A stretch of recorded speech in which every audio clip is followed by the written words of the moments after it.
Olá, como vão? Bom, como o nome sugere, a nossa apresentação diz respeito a peixes recifais no arquipélago de Cabo Verde, que fica na costa noroeste da África. Nós vamos analisar as dinâmicas populacionais desses peixes e como essas dinâmicas se relacionam com seu valor econômico. Nós nos baseamos nesse estudo de 2019, que analisou peixes recifais, bem como comunidades bentônicas no arquipélago, mas nós vamos focar apenas nos recifes. Nós vamos pegar os dados coletados nesse estudo e aplicar as nossas análises e hipóteses. A região em questão é uma área marinha protegida, AMP. Para definir, nós temos aqui uma definição da União Internacional para a Conservação da Natureza, que, em resumo, define uma AMP como uma região marinha onde a atividade humana é limitada ou proibida a fim de conservar recursos naturais. No caso de recifes, o fenômeno que as AMPs mais buscam evitar é a sobrepesca. A sobrepesca, ou pesca predatória, é a pesca de uma determinada espécie a uma taxa maior do que essa espécie consegue se recuperar ou se repopular, levando ao gradual declínio dela na região. Como exemplo, nós temos aqui o bacalhau do Atlântico, que sofreu grande sobrepesca por volta dos anos 80 no noroeste do Oceano Atlântico. Essa sobrepesca levou ao colapso do peixe, do qual estima-se que ele só vai se recuperar por volta do ano 2030. Então, a fim de evitar a sobrepesca de peixes com grande valor econômico como esse, nós precisamos entender suas dinâmicas populacionais na região. Então, nossos objetivos são analisar a variação espacial na densidade e biomassa dos grupos tróficos de peixes recifais ao redor da ilha de Santa Luzia, uma ilha que se localiza no arquipélago de Cabo Verde. Também, determinar a relação, se existir, dessa densidade de biomassa com o valor econômico dos peixes. Como hipóteses, nós prevemos o seguinte: os grupos tróficos de maior densidade e, consequentemente, maior biomassa são os de peixes planctívoros, os que se alimentam de plânctons, e onívoros, os primeiros por se alimentarem de organismos de grande abundância e os segundos por terem grande flexibilidade alimentar. Ou seja, os onívoros podem se adaptar conforme a disponibilidade desse ou daquele alimento. Também prevemos que o valor econômico de um dado grupo trófico se correlaciona negativamente com a densidade, visto que é o grupo mais explorado e, portanto, mais pescado. O conjunto de dados coletados que nós utilizamos para análise do experimento foram coletados no arquipélago de Cabo Verde, que fica na costa noroeste da África. Esse arquipélago possui um clima tropical e possui uma quantidade enorme de recifes rochosos, abrigando uma grande diversidade de recifes de corais e comunidades bentônicas. Os dados foram coletados mais especificamente na ilha de Santa Luzia. Ela é uma ilha inabitada que fica na segunda maior plataforma oceânica do arquipélago. Ela tem uma linha costeira de 34,7 km e é considerada uma área marinha protegida, AMP. Por quê? Pois ela possui uma grande biodiversidade de espécies marinhas e muitas dessas espécies também são endêmicas, ou seja, só existem naquele lugar. Além do mais, muitas dessas espécies estão em risco de extinção, justamente por causa da ação humana. Os dados foram coletados entre setembro e outubro de 2009. Foram escolhidos 11 pontos de amostragem ao longo da reserva. Eles foram escolhidos através dos conhecimentos locais dos habitantes das outras ilhas e os conhecimentos sobre a atividade pesqueira das espécies que habitam nesses diferentes pontos. Eles também foram selecionados pois eles possuem diferentes regimes de correntes marítimas e diferentes áreas de exposição à ação das ondas, possuindo assim diferentes comunidades e graus de biodiversidade entre as áreas. Como foram coletados os dados? Os dados foram coletados a partir de censos visuais subaquáticos, UVCs. O que são UVCs? São técnicas de contagem e identificação de organismos aquáticos a partir da análise visual, ou seja, olhando mesmo. O mergulhador, ele é traçado uma linha, geralmente um transect, e ele segue uma fita, o mergulhador. Ao longo dessa fita, ele vai olhando para as espécies, dependendo se ele está analisando peixes, uma unidade de corais, de crustáceos, algas, enfim. E ele vai contando a quantidade de indivíduos de cada espécie, qual é o tamanho desses indivíduos, se eles têm uma característica X, dependendo da análise que está sendo feita. Em Santa Luzia, a amostragem foi feita da seguinte forma. Nesses 11 pontos de amostragem, foram traçados em total 198 linhas de transecto. Essas linhas eram paralelas à costa e elas possuíam 2 metros de largura por 20 de comprimento. Os mergulhadores estavam identificando espécies de peixes. Eles categorizavam as espécies, contavam os indivíduos e mediam o seu tamanho. O tamanho delas era classificado em classes de 10 centímetros. De 10 a 19 centímetros é uma classe. De 20 a 29 é outra classe. Ou seja, só peixes com acima de 10 centímetros eram categorizados. E eram categorizados nesses intervalos. As variáveis que nós utilizamos para fazer as análises foram as seguintes. Variáveis qualitativas, nós utilizamos o grupo trófico. O grupo trófico, ele nada mais é do que o hábito alimentar de cada espécie de peixe. Nós temos espécies carnívoras, espécies onívoras, espécies piscívoras, que são espécies de peixes que comem outros peixes, e planctívoros, que são os que comem zooplâncton. Os herbívoros errantes são aqueles que comem algas, plantas marinhas e que não possuem uma área territorial específica, eles não ficam parados, eles se locomovem ao longo do seu território, ao longo do seu nicho. E os herbívoros territoriais, que são aqueles que permanecem numa área ao longo da sua vida e mantêm aquele território para eles.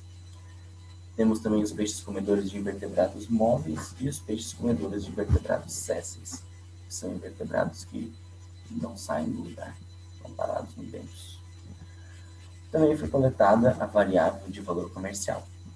O valor comercial é definido o quanto aquela espécie é comercializada na região de Cabo Verde. Temos as espécies não comerciais, aquelas que não são comercializadas e não são pescadas. Temos as de baixo valor comercial, aquelas que são pouco comercializadas e que não são muito presentes no mercado.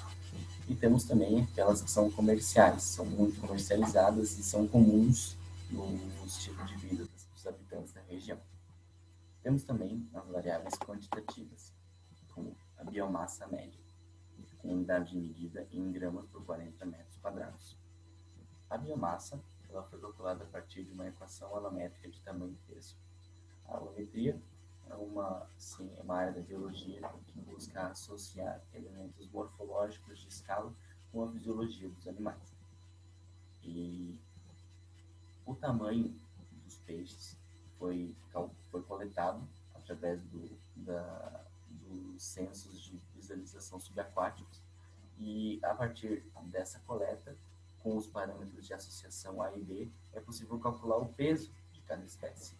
E depois disso é calculado o peso médio de cada espécie e isso gera a biomassa média através dos cálculos de massa por área de 40 metros quadrados. A densidade média, com unidade de medida de indivíduos por 40 metros quadrados, ela foi coletada também a partir dos UVCs. Os mergulhadores eles faziam a contagem dos indivíduos de cada espécie que eles coletavam em cada transecto. Os dados que nós utilizamos, eles foram analisados no software R. E nós geramos alguns gráficos para poder várias análises utilizando essas variáveis que nós coletamos. Bom, falando agora dos resultados obtidos, nós decidimos usar gráficos do tipo box plot por conta de que várias espécies apresentaram valores bem discrepantes em relação ao restante do grupo. Então foi preferível usar esse tipo de gráfico, já que ele separa automaticamente esses valores e dá para ter uma ideia melhor da média de cada grupo, diferente de um gráfico de barras onde seja considerado a média aritmética dos valores de densidade ou biomassa, enfim. O primeiro gráfico que temos aqui é o da relação entre o valor comercial das espécies e a densidade delas. E as espécies foram divididas em 3 grupos diferentes. Os peixes de alto valor comercial, tidos pela barra roxa C, os peixes de baixo valor comercial, tidos pela barra LC, de cor amarela, e os peixes sem valor comercial, representados na barra vermelha, NC. Os peixes de alto valor comercial apresentaram uma mediana de 0,11 indivíduos, com desvio padrão de 1,5. Tendo algumas poucas espécies, como, por exemplo, a Parapristoma humili, que apresentou valores bem acima desse, como de 6,82 indivíduos a cada 40 metros cúbicos, e foi tida, então, como um valor discrepante, representado pela bolinha branca, bem aqui em cima da barra. Os peixes de baixo valor comercial apresentaram uma mediana de 0,37 indivíduos, com um desvio padrão de 19,7. Também tendo algumas espécies, como por exemplo a Miriprichis jacobus, que apresentou uma densidade de 4,12 indivíduos a cada 40 metros cúbicos. E também a espécie Chromis multilineata, que não aparece representada no gráfico por conta da escala, mas apresentou uma densidade de 77,15 indivíduos a cada 40 metros cúbicos. Os peixes sem valor comercial apresentaram uma mediana de 0,42 indivíduos, com desvio padrão de 20,8. Isso porque neles estão incluídos algumas espécies, como a Thalassoma pavo, que apresentou densidade média de 27,17 indivíduos, e a Chromis lubbock, que apresentou uma densidade de 102,6 indivíduos a cada 40 metros cúbicos. Também tidas como valores discrepantes, mas que ainda assim ocasionaram esse aumento do desvio padrão. Falando agora dos grupos tróficos, temos os peixes separados em 8 grupos tróficos diferentes, dependendo do tipo de alimentação que cada um tem. E, relacionando a biomassa deles, temos os peixes plantívoros como os de maior valor de biomassa. Isso porque apresentaram uma mediana de 697 gramas a cada 40 metros quadrados, com desvio padrão de 1934,1. E isso se dá porque os peixes plantívoros são representados por somente 4 espécies, sendo 2 delas, a Chromis lubbock e a Chromis multilineata, que apresentaram biomassas respectivas de 4.109 e 1.382 gramas a cada 40 metros quadrados, o que fez com que a mediana desse grupo se torne bem maior em relação aos outros grupos tróficos. Mas, em seguida desse, temos os peixes herbívoros errantes, que apresentaram uma mediana de 242,6 gramas. Os peixes onívoros, que apresentaram mediana de 70,25. Os peixes comedores de invertebrados móveis, que apresentaram mediana de 28,3 gramas. E o restante dos grupos tróficos apresentaram medianas e valores bem baixos quando comparados a esses 4 grupos tróficos principais. Mas podemos destacar aqui os peixes carnívoros, que mesmo apresentam uma mediana de só 2,9 gramas, ainda assim tem espécies como a Miriprichis jacobus, que apresentou uma biomassa de 682,6 gramas cada 40 metros quadrados. Mas também foi tida justamente como um valor discrepante.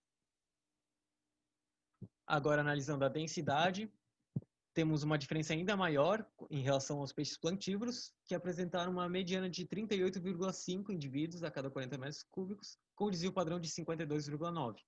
De novo, por conta das espécies Chromis lubbock e Chromis multilineata, que nesse caso apresentaram densidade de 102,6 e 77,15 indivíduos a cada 40 metros cúbicos, respectivamente. Outros grupos que apresentaram valores consideráveis foram os peixes comedores de invertebrados móveis, que apresentaram uma mediana de 0,6 indivíduos, mas possuem uma espécie em particular, a Thalassoma pavo, que apresentou uma densidade de 27,7 indivíduos, também tida como um valor discrepante. E, enfim, os onívoros também apresentaram uma mediana de 1,1 e os herbívoros territoriais, uma mediana de 1,9 indivíduos a cada 40 metros quadrados. Então, antes de irmos para a discussão, eu vou recapitular algumas hipóteses. Nossa primeira hipótese era que os grupos tróficos de maior densidade são os peixes plantívoros e onívoros. Isso porque os plantívoros têm uma maior abundância de alimento e os onívoros por terem uma maior flexibilidade alimentar. E a nossa segunda hipótese é que o valor econômico de um dado grupo trófico se correlaciona negativamente com sua densidade, visto que será o grupo mais explorado. No primeiro gráfico, a gente pode ver que a nossa segunda hipótese tem os resultados que a gente esperava. Então, a gente pode ver que o grupo comercial, que é representado pelo C, tem uma menor densidade que os outros grupos, que são com baixos valores comerciais, que é o grupo LC, e os não comerciais, que seriam o grupo NC. Isso pode ocorrer por causa da autoexploração dos grupos com maior valor comercial, o que diminui sua densidade. Nesse gráfico, também podemos perceber um alto desvio padrão do grupo NC. Isso pode ter ocorrido por causa da sobrepesca dos outros grupos, resultando em uma baixa competição e uma expansão das espécies do grupo não comercial. Esses são os altos valores discrepantes no grupo comercial e com baixo valor comercial. Isso pode ter acontecido na época da coleta dos peixes para o trabalho, porque eles poderiam estar tanto na época reprodutiva como na época de pesca, e isso pode alterar drasticamente o resultado de algumas espécies. O desvio padrão das espécies do grupo NC também é bem alto, o que faz a gente esperar que a média não represente fielmente o contexto real dos grupos, porque poucas dessas espécies provavelmente têm um valor muito alto. No gráfico 2 e 3, o resultado também condiz com a nossa hipótese, que seriam que os planctívoros teriam a maior biomassa. Isso mostra que as espécies que se alimentam de organismos de maior abundância tendem a ter uma maior biomassa. Porém, a segunda parte da hipótese, que dizia que os onívoros também teriam grandes biomassas, não foi constatada e, para ser sincero, a gente não conseguiu descobrir um motivo específico, porque foi contra as nossas expectativas. O grupo dos carnívoros e dos piscívoros possuem uma menor biomassa e densidade. E isso a gente pode imaginar que ocorra por causa da restrição alimentar deles e por causa da sobrepesca, que diminui a quantidade de alimento disponível. Também observamos uma diminuição no gráfico de densidade dos herbívoros errantes e dos onívoros. Isso a gente imagina que seja por eles terem uma biomassa maior, tende a ter poucos indivíduos por área, né?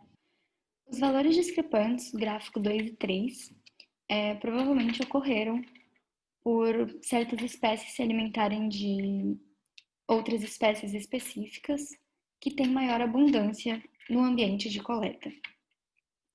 O maior desvio padrão em ambos os gráficos dos grupos planctívoros pode ter ocorrido devido à maior diversidade desse grupo, tendo maior probabilidade, então, dessas espécies terem valores bem diferenciados, logo, um maior desvio padrão.